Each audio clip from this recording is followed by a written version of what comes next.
이화영이 유죄면 이재명은 뭐다?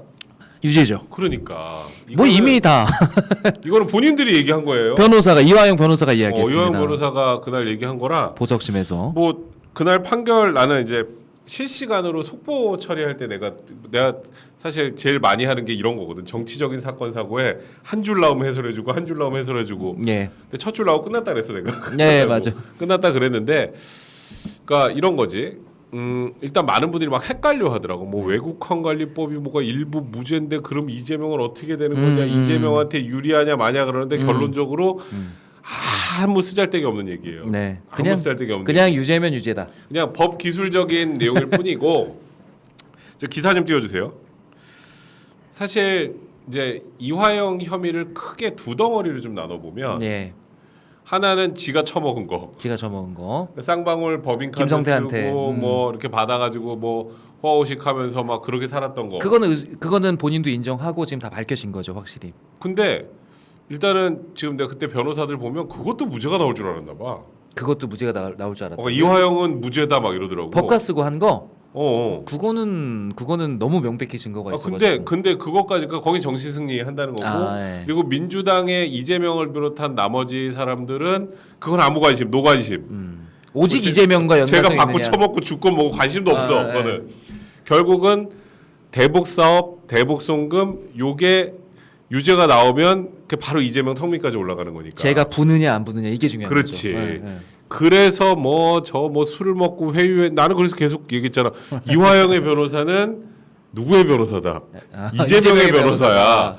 그러니까 이게 도대체 뭐지? 저 변호사는 이화영은 관심이 없나 이 생각을 많이 했는데 이번엔 울더라. 끝나고 나와서 난 그거 악어의 눈물이라고 생각해요. 시옷비읍 시옷비읍한 시옷비읍. 사람하고 두 명이. 그러니까 나는 그냥 그들이 법조인이라면 이게 무죄가 나올 수 없다는 걸 스스로 알았을 텐데 그 얘기를 하는 건 이재명 대표를 보고 저희 할 만큼 했어요라는 그런 표시가 아닐까라는 개인적인 일단 생각이 좀 들었고. 제가 한 2주 전에 사실은 대장님한테 여기 방송에서 물어봤었어요. 왜 그랬냐면 그 지금까지 계속 그 변호인단에서 일관적인 태도를 취해 왔잖아요. 그렇지. 물론 이제 그 의도에는 이재명 대표와의 고리를 끊겠다라는 게 있었다고 하지만 실제로 막 보석심 가가지고 판사한테 말 같지도 않게 협박해대고 막 이런 걸 보면서 그 다음에 너무 당당하게 주장을 하니까 우리 그 정치와 수다의 애청자분들께서도 좀 불안해하시는 게 있었어요. 아니 내가 절대 불안하지 말라 그랬잖아. 쟤네가 도대체 저 블러핑이 아니면 뭔 자신감으로 저렇게 오만하게 구느냐. 그래서 백 변호사님 이거 진짜 저러다가 이화영 재판 잘못 선고 나오는 거 아닌가요? 막 이렇게 하셔서 제가 그때 형님한테 형 이거 뭐 있는 거 아니에요? 이렇게 물어봤더니 형이 그럴 일 없다 했는데 이제 그렇게 나온 거죠. 그러니까는 이제 진짜로 이 사람들이 그렇게 될 거라고 믿었는지 어떤지 이게 중요한 게 아니라 하여간 일관되게 이재명 대표만 보호하면 된다라는 그 생각 하나로 변론했다는 게 어쨌든 자명해진 거죠.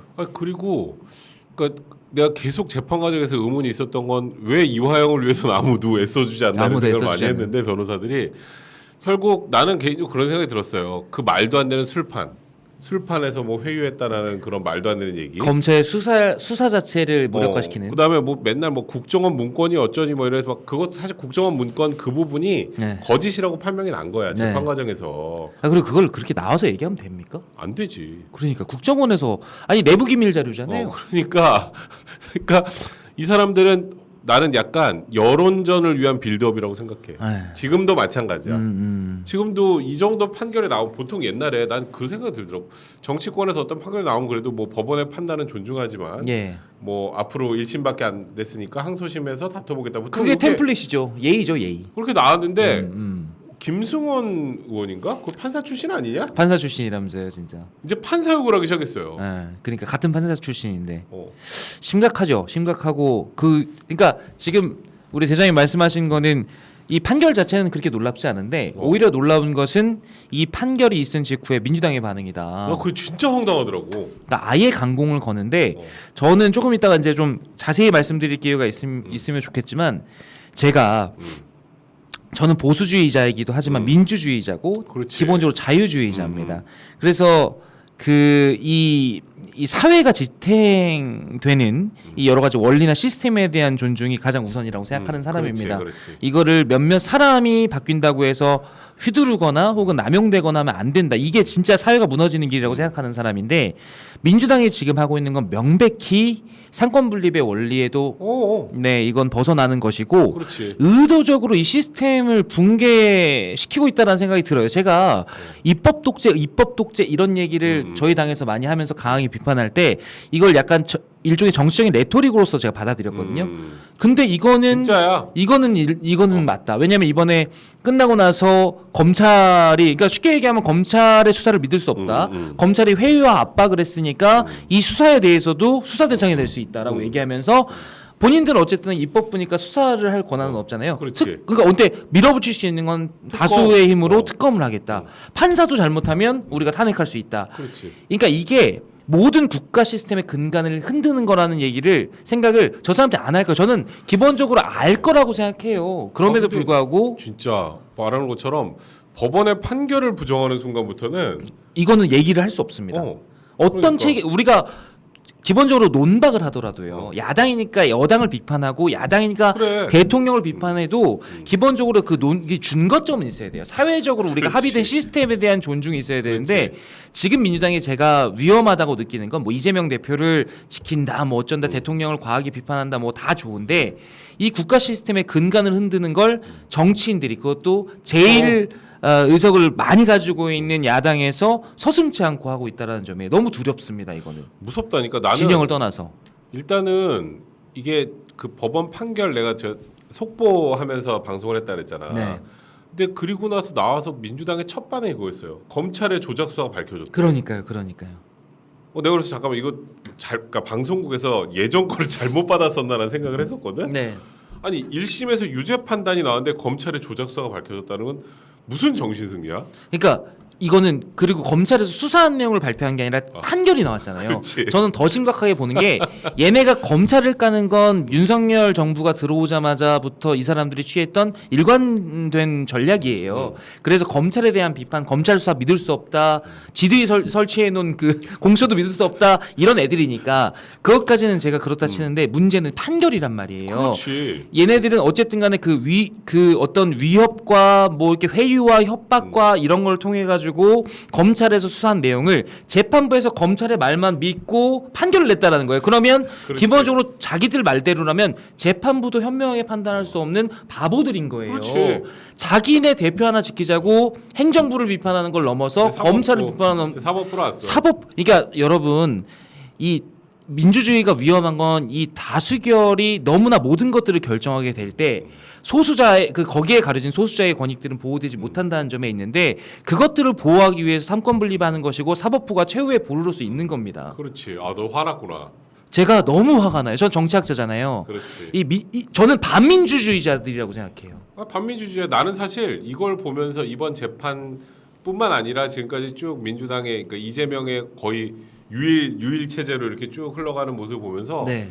내가 요즘에 넷플릭스에서 뉘른베르크 전범 재판하고 묶어서 히틀러를 다루는 다큐멘터리가 있어요. 네.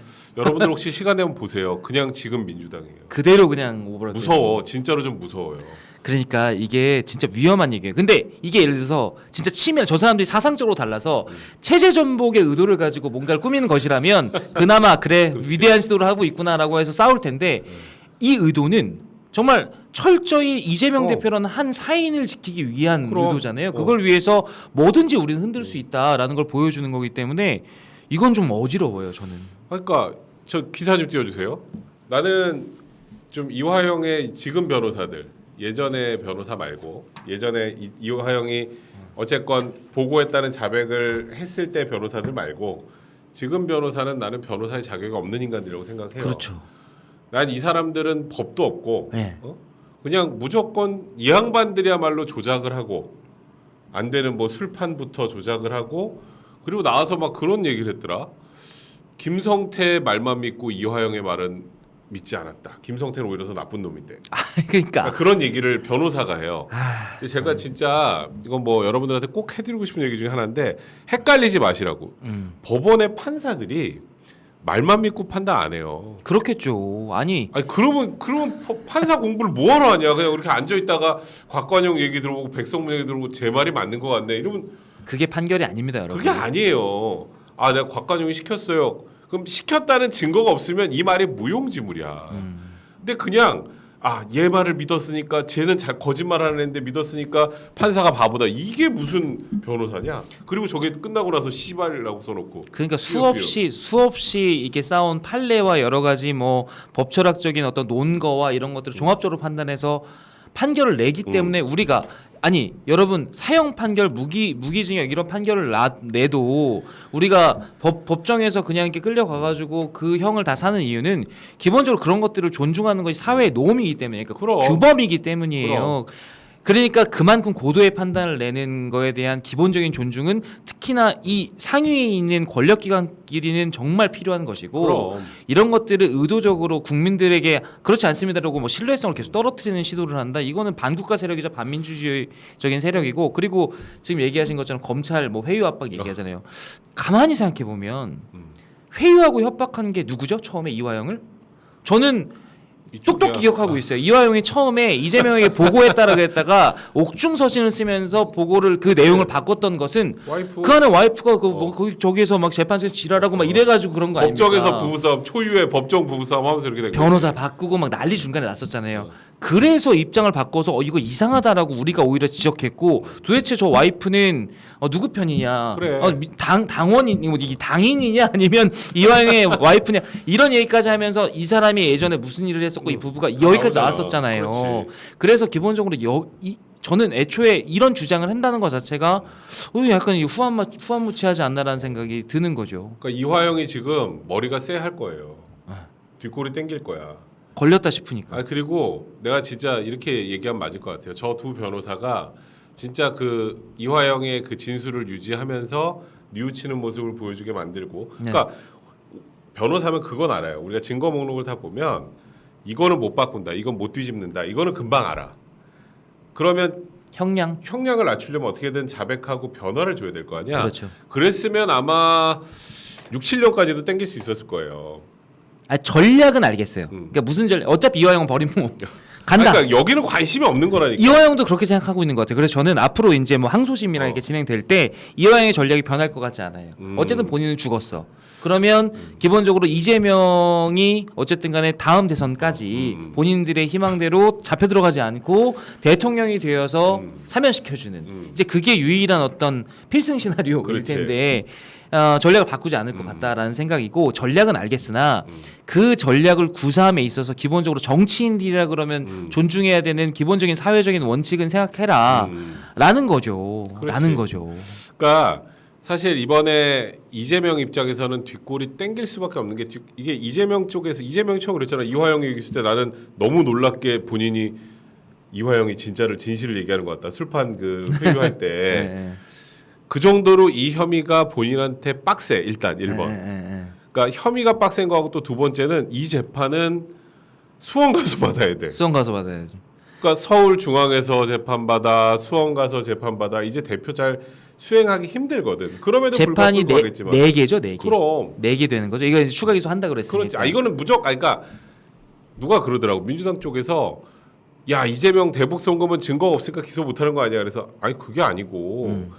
영장기재 범죄 사실에 들어갔다는 건 수사가 이미 끝이 났는데 더 단단하게 만들기 위해서 이화영의 1심 결론을 보는 것뿐이다. 이건 그래서 뭐 이번 주에서 늦어도 다음 주 초에는 무조건 기소를 해요. 이거는. 그렇죠. 그리고 이게 되게 재밌는 게 이게 막 초반에 막 속보 나올 때 막 정신 없어서 외국환관리법 중에 이게 뭐 총 800만 불인데 뭐 한 200 몇십만 불밖에 인정 안 됐어 막 뭐 그랬잖아. 제3자 뇌물할 땐 800만 불 전부 다 들어갑니다. 네. 뇌물에 그렇지. 들어갔을 때는 외국환관리법은 조선노동당 그러니까 북한으로 들어간 게 직접 확인된 꽂혀야. 것만 꽂힌 거 영수증 써 있는 거 그것만 외국환관리법 위반인 거고 제3자 뇌물은 절로 건너간 건 다야. 네. 그러니까 쉽게 말해서 김성태가 이재명한테 부탁을 이제 부정한 청탁을 하면서 돈을 여기다 주지 않고 북한에 준 거 제3자에게 줬다는 이게 제3자 뇌물죄란 말이에요. 네. 그러니까 이거는 그건 다 인정된다. 조선 아태 평화위원회에 넘어간 돈이나 북한으로 간 거나 돈이 갔잖아. 간 거는 인정했어. 팩트로. 800만 달러 간 거. 그러니까 800만 불이라 이건 이재명 입장에서는 이거야말로 다 인정되면 10년 이상이에요. 이것만으로도. 근데 제가 이제 질문은 하여간 이게 인정만 되면 음. 지금 뭐 한 100억 되는데 100억이 됐든 1억이 됐든 똑같은 거 아닙니까? 아 근데 그냥 가는 거죠. 금액이 크면 클수록 훨씬 형량이 높아지죠. 형량이 높아지는데. 당연히 높아지지. 근데 이재명 입장에서 지금 제일 뒷골 땡기는 건 나는 이번에 그 한동훈이 정치인이 된 이래로 정말 가장 제대로 화두를 던졌다고 생각하거든. 그 헌법. 네, 그 기사 좀 띄워주세요. 이건 내가 좀 설명을 좀 드려야 될 것 같아. 네, 네. 이게 거의 피고인이 뭐 대통령 되면 재판 중단 헌법 84조 논쟁 이거를 한동훈이 던지는 순간 이재명 지지자들도 이재명 그러니까 국민의힘 보수가 싫어서 민주당을 찍으려고 했던 중도층도 안 되겠는데. 할 수밖에 없는 상황이 되는 거예요. 그렇죠. 이게 그러니까 이런 거지. 만약에 이제 이게 기소가 되면 나는 개인적으로 생각할 때 이 얘기가 결국은 의미가 없어질 거야. 네. 위증교사하고 공선법 때문에 그 전에 갈 전에 끝날 건데 대통령 될 혹시 일이 없으니까. 혹시 뭐 여기가 뭐 헌법 개헌해 가지고 뭐 임기 단축하고 뭐 빨리 대선하고 해서 어떻게든 본인이 됐어. 스텝을 해서 되더라도 이게 헌법 84조가 굉장히 재밌는 조항이거든. 네. 근데 이거는 각 정당의 유불리에 따라서 해석을 좀 달리 자꾸 하는데 너무 재밌는 건 이 논쟁이 헌법학자들 사이에 별로 없었어. 네. 왜 없었게? 소추라는 말이 너무 정확한 거 아니에요? 아니야. 아니에요? 그러니까 이 논쟁이 별로 없었던 이유 그런 인간이 대통령이 될 거라고 생각을 안 하지. 아. 형사 재판을 받고 있는 사람이 대통령이 될 거라는 생각 자체를 안 하잖아. 애초에 우리 헌법 체계가 어. 이런 범죄자가 후보가 될 거라는 걸 가정하지 않고 만들어졌기 그러니까 때문에 뭐 수사를 받고 있는 상황이라도 모르겠는데 형사 피고인으로 재판을 받고 있는 사람이 대통령이 되면 재판이 멈추다 안 멈추자를 고민할 이유가 없었던 거야. 우리 국민들을 믿었던 거군요. 한동훈 위원장도 그 얘기를 했잖아. 그렇죠. 이게 사실 이론적으로는 한번 고민을 해볼 만한 내용이지 현실에서 일어날 거라는 생각 자체 안 했는데 현실이 될 수도 있다라는 걸 전제하고 한 위원장이 헌법 84조를 던진 거예요. 저는 약간 우리 그 잠룡들 있지 않습니까? 어. 저희 중에 잠룡들이 저는 이번 주에 보면서 제가 요즘 잠룡들 이렇게 한마디 한마디씩 던지는 걸 보면서 티키타카하면서 너무 재밌는데 특히 제가 반가울 때는 뭐 정책 관련된 토론할 때지만 그렇지. 어쨌든 이제 정치적인 이슈에 대해서 참전을 하니까 각자한테 좀 어울리는 메시지를 내고 있지 않나라는 생각이 드는 게 너무 좀 재미있는 점이에요. 오세훈 시장이 그 얘기하더라고요. 오세훈 시장이 저거 뭐 몰랐다는데 그렇지. 도지사가 야, 몰랐다는데 나도 시장인데 그걸 어떻게 모르냐? 내가 서울시장인데 그럴 리가 없다. 그렇지. 시장으로서 할 수 있는 최적의 그렇지. 얘기를 한 거고 한동훈 비대위원장도 법률가잖아요. 그렇지. 법률가니까 기본적으로 이게 불러올 파장 너무나 상식적인 이야기 같지만 그 소추라는 단어 하나를 두고 또 우리 국민들께서 비전문가들도 마찬가지로 좀 생각해 볼 수 있고 그렇지. 이 헌법 조문이 들어간 의미에 대해서 저희 다시 한번 생각해 볼 수 있기 때문에 야 과연 우리가 대통령의 자질을 평가할 때 이런 부분들 너무 간과하고 있지 않았을까라는 생각을 다시금 할 수 있게끔 그럼. 만드는 화두를 던진 거다. 그리고 이제 내가 아까 말한 것처럼 중도층에서 그냥 민주당 찍을까 했던 사람들이 고민이 되는 게 그러면은 재판이 안 끝나면은 재판을 계속 해야 돼? 네. 대통령인데 재판을 다녀야 돼? 유죄가 나오면은 그 자리에서 대통령 드랍이야.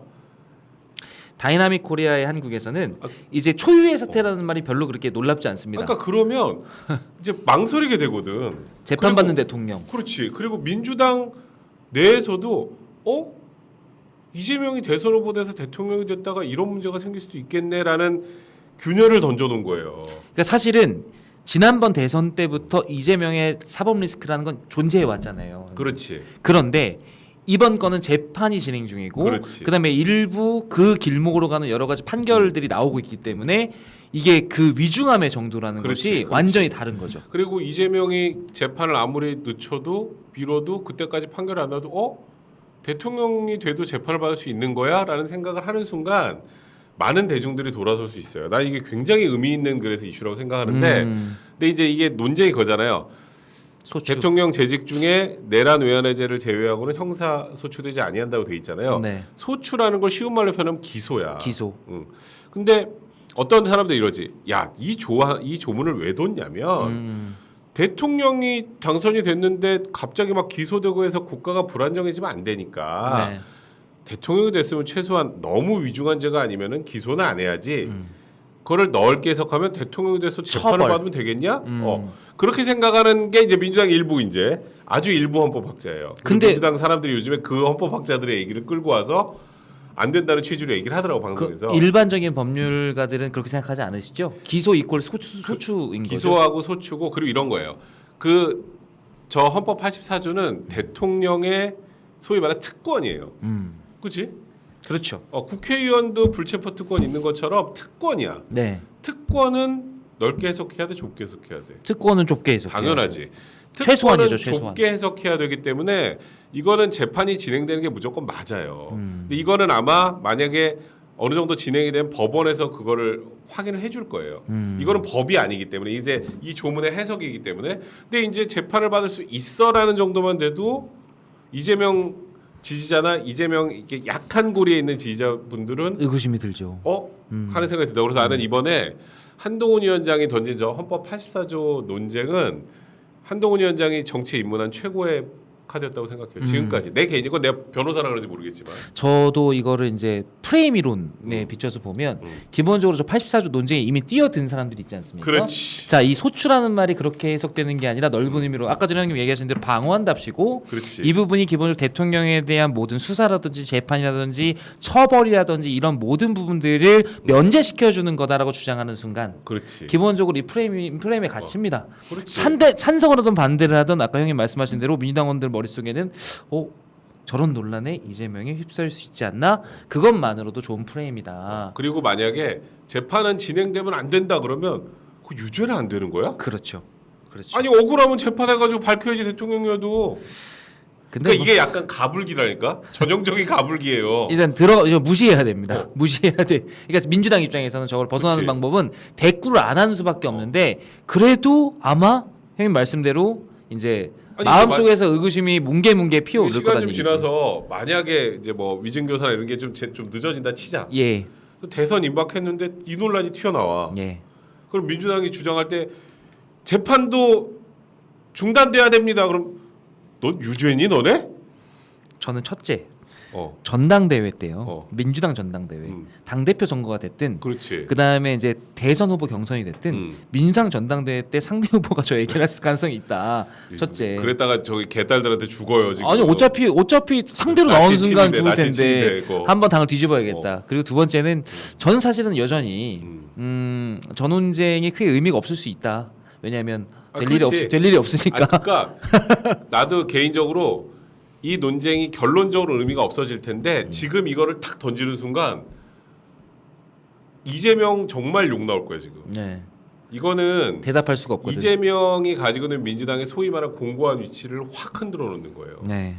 그래서 나는 이번 거는 정말 한동훈 위원장이 최고의 카드를 던졌다고 계속 생각하는 이유 중에 하나가 내가 말했다는 그런 취지야. 네. 그래서 이게 민주당 진짜 아마 앞으로 보면 오늘 내가 이제 그 방송 출연한 패널들 이렇게 민주당 패널들 보니까 재판은 중단됩니다라고 주장하는 사람은 없어. 이런 이론도 있습니다. 아 소수 의견. 그냥 괜히 그러니까 물을 타는 거죠. 그냥. 재판을 하면 안 됩니다란 말은 못 해. 그렇잖아.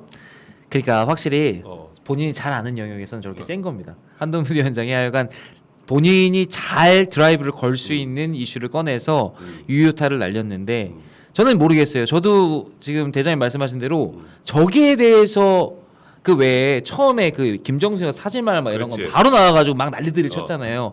이번 거 관련해서는 아직은 제가 보기에 뭐 이렇게 정면으로 카운터하고 이런 걸 못 봤거든요. 그게 나올 수 있을까라는 생각을 합니다. 그래서 민주당이 헌법 84조를 못 건드리고 네. 판사를 욕하는 거야. 그러니까 그거는 하여간 용납할 수 없습니다. 그래서 항소심 난 개인적으로 생각할 때 약간 항소심 재판부가 이제 배당이 되겠지만 당연히 항소를 할 거니까 네. 항소심 재판부를 겁박하고 이재명 대표 1심 진행이 될 재판부를 소위 말하는 겁박하려는 의도라고 개인적으로 생각을 해요. 네. 근데 사실 우리나라 판사들이 생각보다 뭐라 그래야 될까 이렇게 막 안 흔들려. 생각보다 이렇게 많이. 그러셔야죠. 그러니까 저희가 신뢰하는 거 아니겠습니까? 그러니까 그래서 좀 믿어도 되고요. 그래서 그 여러분들이 이제 제가 지금 설명을 드려서 아시겠지만 한동훈 위원장의 이 헌법 84조 논쟁은 정말 신의 한 수였다. 근데 형님 이거 이제 뭐 그것도 인정하는데 저는 이제 형이 오늘 만나면 좀 궁금한 게 이거였어요. 어쨌든 간에 이제 저 같은 이제 법률가가 아닌 일반인들 시각에서 그러면 이제 이재명 대표까지 가는 선이 있잖아요. 그렇지. 그러면 이제 남은 거 하나는 이재명이 이 사실 알았는가 몰랐는가 이제 그거잖아요. 그러면 이제 공범이 되는 건가요? 그렇지. 공범이 되면 어쨌든 그렇지. 이제 빼박으로 가는 건데 그렇지. 그 외에 형 그런 거 있잖아요. 이게 결국은 평화부지사였기 때문에 이화영이 가능했던 일이고 그 이재명 그 어쨌든 상식적으로 생각해봤을 때 그 뒷배가 없으면 돈을 갖다 줄 이유도 없는 거잖아요. 그렇지. 근데 저희가 왜 살인하면 살인보다 살인교사가 더 무겁게 처벌되잖아요. 동일하게 처벌되죠. 동일하게 처벌돼요. 하여간 정범과 동일하게 처벌한다. 엄청 무거운 거잖아요. 교사하는 것도. 그렇지. 사실은 이재명 대표가 그 당시의 상황을 저희가 되짚어 보면은 어쨌든 북한과의 어떤 교류 협력이나 이런 데 있어서 정상회담 이런 데 소외되고 그렇지. 박원순 뭐 최무순 다가고 막 그랬는데 집안 안 데리고 가고 문재인이. 그러니까 스스로 활로를 찾을 수밖에 없었다라는 그렇지. 이제 그건데 저희가 정황적으로 저희 같은 보면 상식적으로 이제 그럴 법했겠다 이런 활로를 찾아서 그래서 그랬구나라는 생각이 드는데 이것만 밝혀내면 되는 건데 이걸 밝혀낼 때 그런 얘기 하더라고요. 아니 계속 어쨌든 이화영도 나는 보고한 적 없다. 이재명 나는 모른다라고 얘기하면 그럼 어떻게 검찰이 밝히지? 그러니까 이런 하잖아요. 거예요. 그러니까 보통은 그 1번 하나 더 있어? 아니 그거예요. 그거 어떻게 밝히지? 일단은 보고를 했는지 안 했는지는 그거를 현장에서 본 사람 아니면 네. 당사자 둘이 인정하지 않는 이상은 소위 말해서 100% 밝힐 길은 없지. 그렇지. 왜냐면 예를 들어서 너가 나한테 보고를 했는데 너도 보고를 안 했다 그러고 나도 보고를 안 받았다 그러고 그러면 이제 밝힐 수. 그리고 여기 앞에 이제 아무도 없어 목격자도 그러면 그러니까 우리가 말하는 이론적으로 100% 진실을 밝힐 수는 없죠. 근데 형, 근데 여기에는 수많은 문서들이 있잖아. 그렇죠. 그러니까 어쨌든 지자체에서 일어난 일이니까. 그렇지. 수많은 문서들이 있고 이재명 그 당시 지사의 방북 요청 북한에 보낸 공문들도 있고 그렇게 되게 많아요. 실무자들이 봤을 가능성도 있죠. 그렇지. 주변에 사람들이 많았을 그렇기 가능성이. 때문에 지금 우리가 나도 사실 저 안에 있는 모든 증거들을 다 보진 않아서 네. 내가 단언은 못 하겠으나 뭐 오세훈 시장 말이 일단 원론적으로 맞잖아. 이거를 시장도 모르게 한다는 거는 말이 안 되는 상황이기도 네, 하고 그렇죠. 말이 안 이거는 이제 굉장히 중요한 정황이 되는 거고 정황증거가 되고 나머지 이제 이런 서류들이나 그다음에 이제 그 실무자들의 진술이나 이런 게 결합돼서 아 보고를 했구나라고 추단할 수 있는 증거들을 가지고 판단을 하는 거예요. 검찰에서 이제 그런 증거들을 가지고 거의 입증해야 100%, 된다. 그러니까 확신을 하는 거야. 그래서 이화영의 유죄면 끝이라고 판단하는 것도 그거였거든. 그러니까 그 연결고리를 밝히는 건 생각보다 그렇게 어렵지 않은 일일 수 있네요. 어렵지 않으니까 다음 주 이번 주 다음 주에 기소한다는 기소한다는 거잖아. 거죠. 그리고 이거는 이미 가지고 있을 수도 있고. 이화영의 유죄면 이재명 무죄가 될 수가 없어. 그리고 지금 봐봐. 이재명이 지금 관련돼 있는 뭐 대장동, 뭐 성남 FC 또 뭐 너무 많아가지고 그거 다 보면 다 결론적으로는 이재명을 위한 일이다. 그렇겠죠. 그렇겠죠. 그 대장동에서도 뭐 대선 자금이 다 이재명을 위한 거야. 어쨌든 꼭지점엔 항상 이재명이죠. 그리고 이것도 결국 이재명 북한 보내주려고 막. 그렇죠. 근데 다 얘만 몰랐대. 근데 전 불안한 거예요. 그러니까 전 비전문가니까 아니 안면식 장애가 있어 본인이랑 골프를 그렇게 친 사람도 몰라본다고 하는 사람이기 때문에 그리고 기본적으로 그런 걸 가지고 뭐 이렇게 판결이 아직 나지 않고 막 민주당 같이 떼거리를 주장하고 이러니까 비전문가 입장에서는 불안한 거예요. 다 왔는데 그리고 우리가 지금 의심하는 실체적 증거가 하나하나 밝혀지고 있는데 마지막 단에 가가지고 여러 가지 모종의 이유 때문에 이런 것이 밝혀지지 못할까봐. 에이, 뭐 이거는 그냥 끝났다고 보고. 제가 민주당의 가스라이팅에 당하는 걸 수도 있습니다. 사법부를 신뢰하지 않는. 또 누가 그러더라고. 민주당 오늘 패널 중에 하나가 이번 재판부가 그 보고를 했는지 이런 것들은 뭐 밝히지를 못했다. 판사가 뭘 밝히겠니? 이거는 이화영 기소한 그 범죄 사실하고 관련이 없으니까 얘기를 안 한 것뿐이지. 할 필요가 없죠, 그거는. 그 해서도 안 되고. 그렇죠. 그게 거기 이제 어쨌든 판결문에 안 써 있다라는 걸 가지고 그걸 가지고 또 보고됐다는 건 입증이 안 돼. 그 개소리야 그냥. 그렇죠. 그건 저도 이해가 안 되더라고요. 말이 안 되더라고요. 그러니까 이런 거를 좀 정확하게 이해를 해줘야 되는데 그리고 내가 오늘 아까 김승원 그 의원이나 막 민주당 여러 의원이 뭐 법원 판사를 까고 막 판결이 뭐가 잘못되고 얘기를 하는데 네. 하나만 물어보세요. 그 재판 기록 봤어? 증거 기록 봤냐고. 수만 쪽 거의 수십만 쪽에 달하는 증거 기록을 보고 얘기하는 거냐고. 그렇죠. 아니야. 그냥 이화영이 술판 벌였다고 했는데 왜 안 들어줘? 이거 그 이상 그 이하도 아니라고. 그러니까 네. 나는 그 사람들은 과거 법조였던 사람이 본인의 법적 양식을 팔아치운 거예요. 네. 그리고 난 이 와중에 지금 그거 그 대북송금 그 뭐 검찰 조작 뭐 그 특검 그거 발의해 놨잖아. 네. 그거 이성윤하고 그 박균성 그 누구냐 거기 검검장. 그쪽 검찰 출신들이죠. 검찰 출신 의원들. 그 사람들도 나는 개인적으로 이거는 법적 양심을 판 거예요. TF 단장은 김용민. 그 둘이 검사장 중앙지검장까지 했던 사람이 그런 사람들이 검찰청에 술판이 벌어질 수 있을 거라고 믿는다고? 그래. 믿는지 안 믿는지 하여간. 그러니까 진짜 내 진짜 그거보다 내 혈압 올라서 그래서 나는 지금 이제 네. 민주당의 앞으로의 그 활동이 되게 궁금해요. 내가 조금씩 또 짚어줄게요. 자, 우리 그 댓글 좀 볼게요. 트리플 크라운님, 국민의힘이 지난 4월 총선을 시원하게 말아먹은 후에 한동안 답답하고 막막했는데 아직 1심이지만 법원 이화영에게 징역을 때렸으니까 다행이네요. 다만 마음에 걸리는 건 이재명과 더불어공산당의 공권력법 보복에 몇 배는 더 심해질 텐데 검찰과 법원이 버틸 수 있을지 걱정이네요. 걱정 마세요, 버팁니다. 나라가 이영애님. 무너져요. 나라가. 네. 목요일 휴방이어서 그런지 너무 한참 만인 것 같아요. 그러네. 우리 딱 일주일 만이에요. 그러니까요. 목요일날 못했어요. 저는 정상적으로 나왔는데. 그러니까 저 곽관용님께 질문이요. 천목해서 전대후보를 하신다는데 당 대표 후보인가요? 아니면 최고위원 후보인가요? 그리고 백 변호사님 죄국 언제 들어가요? 에휴. 재판장님들 정치 상황에 따라 결과가 달라지나요? 보수냐 진보냐 막 따지는 분들이 계시더라고요 하셨습니다.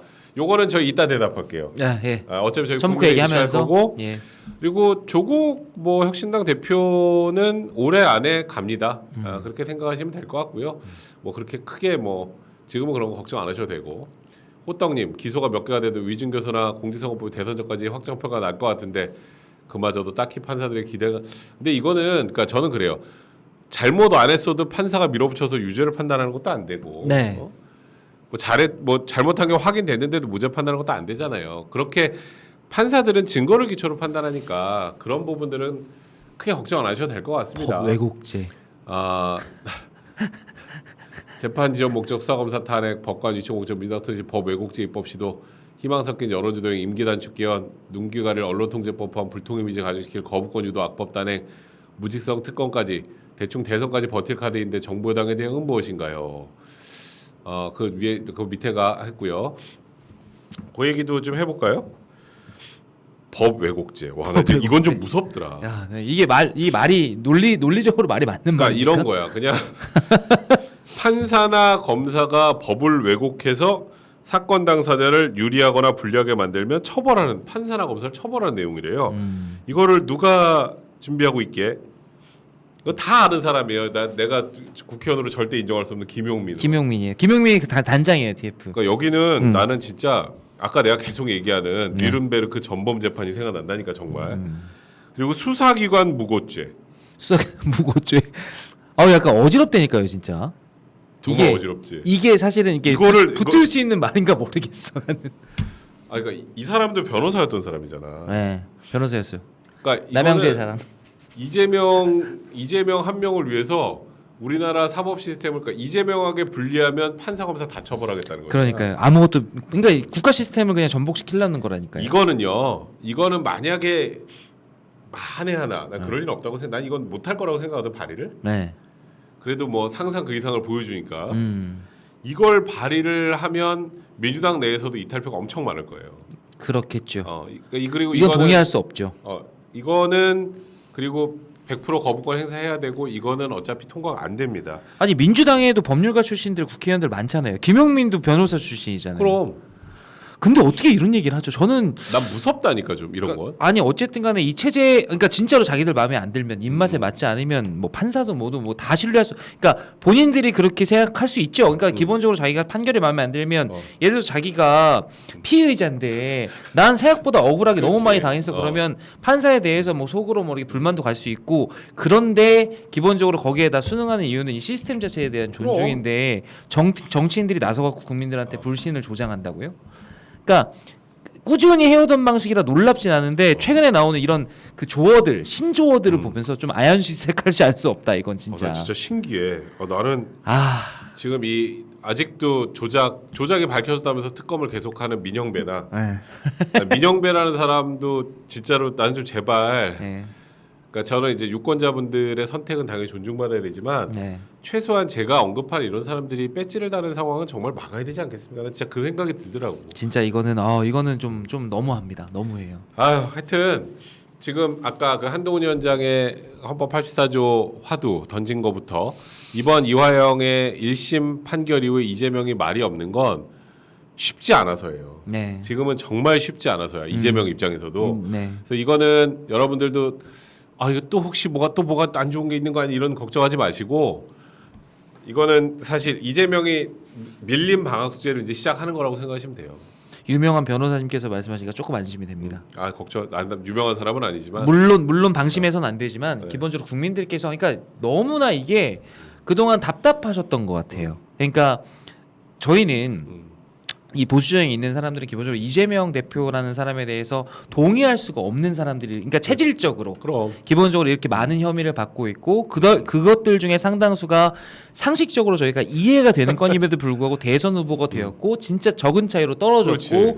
대표를 하고 있고 국회의원이 다시 되고 막 이런 걸 보면서 야 이게 나라가 이렇게 돼도 되나라고 생각하는 분들이 전 많을 거라고 생각해요. 맞아요. 그런데도 불구하고 아직까지 어. 대통령께서 집권한 지 2년이 지났음에도 불구하고 그렇지. 아직까지 이분이 결론이 안 났으니까. 나와서 계속 이렇게 뭔가 전국을 주도하고 막 이런 모습을 보면서 야 이게 처벌할 수 없는 것이 아닌가 현재의 법 체계로는 이런 생각을 그렇지. 하실만 해요. 답답해하실만. 그렇지. 저도 지역 가면 맨날 혼납니다. 저희 왜 어르신들한테. 이재명 저거 감옥 안 가냐 이런 니네는 사람들 뭐 많지. 하냐고 맨날 그러시는데 사실 니네는 뭐 하냐고 그러시면 안 되는 게 왜냐면 어쨌든 간에 법적인 판단이나 기본적으로 이제 사법적인 판결은 그렇지. 정치권에서 보수 진영이 하는 게 아니니까 그렇지. 대통령도 하시는 게 아니니까 판결이 나올 때까지 기다리는 것뿐이지. 그러니까요. 이거를 그냥 뭐 인민재판하듯이 해서 감옥에 보내면 그것 더 문제지. 아무리 죄를 졌다고 하더라도. 그래서 말하는 게 딱 맞아요. 그래서 그러니까 지금 그런 얘기도 하더라고요. 그러니까 야당으로서는 이게 어떤 국면 전향용이고 국민들로 하여금 어떤 이 국가 기관에 대한 신뢰를 떨어뜨리는 걸 넘어서 사법부의 어떤 메시지를 내는 것이다. 그러니까 쉽게 얘기하면 사법부를 압박하려는 것이다라고 받아들일 수 있다라는 해석도 있는데 그러면 저희 여당의 입장에서는 기본적으로 이 체계 자체가 지켜질 수 그러니까 있게끔 시스템을 지키게 만들어주면 되는 거예요. 사법부가 어떠한 외압에도 굴복하지 흔들리지 않게. 않고 기본적으로 해야 할 판결을 할 수 있게끔 지켜주는 것 이것이 저희 여당으로서의 중요한 역할이다. 아주 중요한 얘기를 해줬어요. 네. 아무튼 뭐 이 판결과 관련된 자세한 이유들은 뭐 아마 금토일 워낙 많이 여기저기서 보셨을 것 같아서 그 외의 숨은 이면에 관련된 얘기를 좀 해봤고 네. 이거는 좀 재밌는 거니까 기사장 하나만 띄워주세요. 난 이게 너무 재밌더라고. 저 판결이 나온 날 이화영 실형 판결이 나온 날 원래 조국 혁신당 대표가 검찰 온갖 군데 다 끼어들잖아. 그럼요. 다 논평을 내거든. 네. 근데 콩국수 사진 올렸어요. 콩국수. 콩국수. 여름에 더울 땐 콩국수죠. 저 제목 너무 재밌잖아. 혁신당 묘한 거리두기. 아니 검찰 개혁 관련해서는 조국 대표가 진짜 빠지지 않고 어. 본인이 1번이다 이러면서 그렇지. 맨날 나오잖아요. 어. 어쨌든 간에 이화영 관련해서 민주당에서 걸고 있는 프레임은 어. 검찰에 대한 불신을 조장하는 것인데 그렇지. 여기에 동참하지 않고 조국이 콩국수. 그 중요한 날 왜 그랬을까? 근데 저 해석 뭐 저 옆에 책이 있는데 저 책을 홍보하려고 했다 뭐 이런 얘기 나오는데 책을 홍보하려고 이렇게 했다. 중요한 이슈가 나오는데 책을 홍보한다는 것도 별로 조국스럽지 않고 네. 그래서 누가 우스갯소리로 그러더라고. 감방에 가면 콩밥 먹는다 그러잖아. 그 콩을 연상시킨 게 아니냐. 고소하다. 땡큐 이거 아닌가. 고소하다. 어떤 사람은 자기가 혹시라도 대법원에서 뭐 파견성되고 어쩌고 해서 좀 나오면 뭐 자기가 뭐 저기 이재명 대신에 야권의 대선 후보로 나갈 수 있을까 고소하다. 근데 본인이 먼저 아니에요? 먼저지. 가도 본인이 먼저 아니, 가는 거 다들 아닙니까? 다 그 각자의 꿈을 꾸고 있는 것 같아. 이재명과 조국은. 근데 그래서 콩국수는 좀 보시니까 고소하다. 고소하다. 쌤통이다라는 건지 아니면 콩자 들어가는 그거 먹으러 들어가라. 이건지. 그게 진짜 조롱하는 의미가 담겼을 수도 있겠네요. 그러니까 난 그 저거 보면서 너무 웃겼다니까. 저 어떤 뭐 콩밥 외형, 꼬심 막 이런 거 나오는데 아무튼 그 조국 그 대표의 묘한 저 대응. 저기 근데 사실 조국이 참전해서 뭐 저 얻을 게 없어요. 추가로 이야기할 것도 없죠. 얻을 게 없어. 외통수니까. 외통수야. 그러니까 좀 점잖게 뭐 고소하다. 저는 사실 지금 댓글 중에서 고소하다라는 게 이제 제일 와닿는데 좀 점잖게 해석하는 분들은 이제 그런 거죠. 예전에 이제 정의당이 어쨌든 민주당이 이중대라는 오명을 얻으면서 당이 몰락하는 길을 그렇지. 걷기 시작했다라는 것인데 조국도 기본적으로 이재명소라는 이 민주당의 제일의 원칙 여기에 이제 동조함으로써 그 길을 걷지 않기 위해서 아 그럼. 차별화를 위해서 어쨌든 거리두기를 한다라는 것이 뭐 정치권의 아주 가장 그 점잖은 표현인데 어쨌든 고소하다. 그러니까 어쨌건 고소하다로 정리하는 걸로. 그러니까 이놈의 정치권은 적도 동지도 없는 필요하면 같이 아 나 진짜. 아무튼 저 일단 첫 번째 아이템은 여기까지 하도록 하겠습니다.